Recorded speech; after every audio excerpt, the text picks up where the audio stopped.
script. Okay, unang-una sa listahan yan, mga slideshow images. In-edit niya, naglagay ng mga transition, mga filters, whatsoever. Pero walang commentary, walang analysis, hindi makita yung expertise ng creator. Pang-anim, ito, marami akong nakikita rin ito.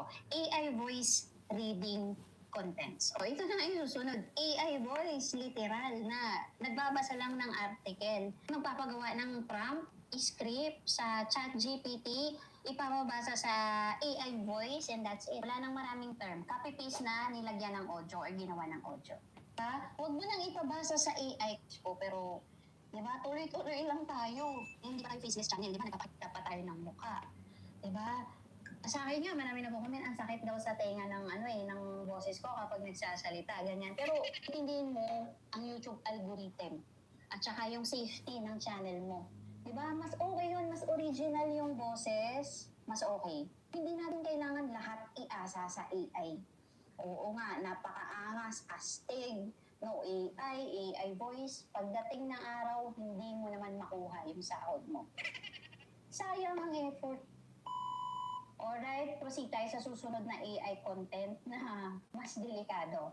Ito, pay attention din sa klase ng content na to. Marami rin gumagawa nito ngayon. Number 5, mass produce faceless content. So, maraming mga faceless content ngayon guys ha, na pumapaldo. Na daming mga channels ngayon na grabe. Hindi mo ma-imagine ang lalaki ng mga sinasahod ng mga yan. Kahit faceless channel yan.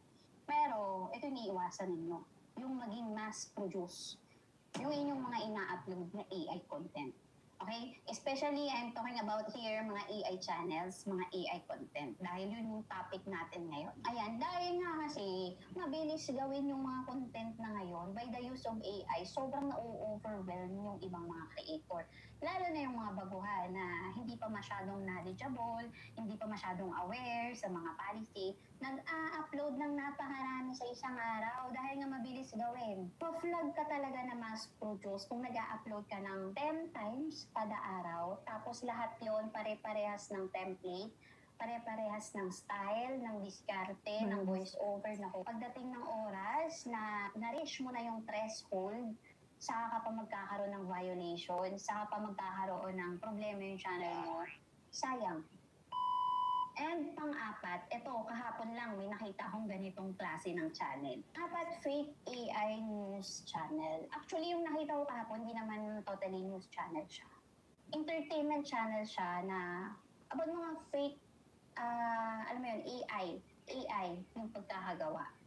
Isang celebrity, hindi ko nababanggitin, isang celebrity, Pinoy celebrity, na ginawa niya as, alam mo yun, kung hindi ka masyadong updated sa ngayon, sa showbiz, talagang mapapaniwala ka.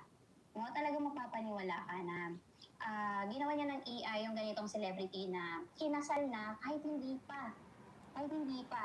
No, yung iba naman, ginawa niyang pregi yung mga celebrity na hindi naman. Guys, very, very dangerous.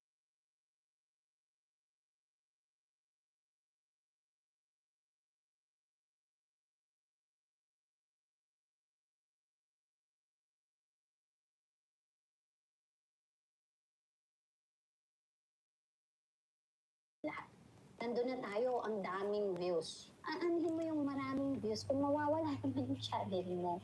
Diba? Yun yung isa sa mga delikado, celebrity, politics. Pwede ipa-take down yung YouTube